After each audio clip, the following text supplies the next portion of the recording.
വടക്കേക്കാട് കപ്ലിയങ്ങാട് ശ്രീ ഭഗവതി ക്ഷേത്രത്തിൽ കുംഭഭരണി മഹോത്സവം മാർച്ച് 2 മുതൽ 5 വരെയുള്ള ദിവസങ്ങളിൽ വിവിധ പരിപാടികളോടുകൂടി ആഘോഷിക്കുമെന്ന് ഭാരവാഹികൾ വാർത്താസമ്മേളനത്തിൽ അറിയിച്ചു.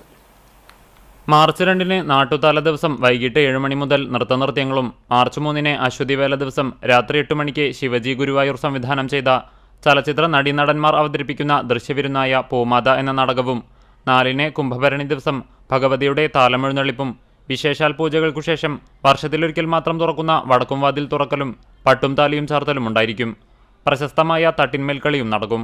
വൈകിട്ട് തിറകയറ്റം, നാടൻ കലാരൂപങ്ങൾ, വിവിധ വാദ്യമേളങ്ങൾ എന്നിവയുടെ അകമ്പടിയോടുകൂടി വേലകയറ്റവും ഉണ്ടായിരിക്കും.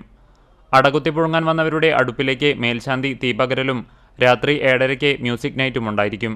കാർത്തിക ദിവസമായ മാർച്ച് 5-ന് വിശേഷാൽ പൂജകൾക്കു ശേഷം അടസമർപ്പണത്തിനു മുൻപ് 8 വർഷമായി മുടങ്ങിക്കിടക്കുന്ന താഴത്തേക്കാവ് ഭഗവതിയുടെ താലമെഴുന്നള്ളിപ്പും ഉണ്ടായിരിക്കും. തുടർന്ന് പ്രസാദഊട്ട് നടക്കും.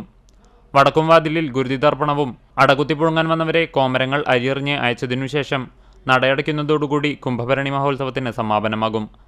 ക്ഷേത്രം ട്രസ്റ്റി മണക്കുളത്തിൽ ദിവാകര രാജ, കപ്ലിയങ്ങാട് കാരണവർ ഗോവിന്ദൻകുട്ടി, ക്ഷേത്രം ഭരണസമിതി അംഗങ്ങളും മാതൃസമിതി അംഗങ്ങൾ തുടങ്ങിയവർ നേതൃത്വം നൽകുമെന്ന് ഭാരവാഹികളായ ക്ഷേത്രം committee president Pramod Kiliyamparambil, secretary Dhaneesh Thamarassery, vice president Ashokan Vettissery, joint secretary Vijayan Payattamkunnath, office coordinator Prajeesh Nadappattil, committee member PG Velayudhan തുടങ്ങിയവർ അറിയിച്ചു.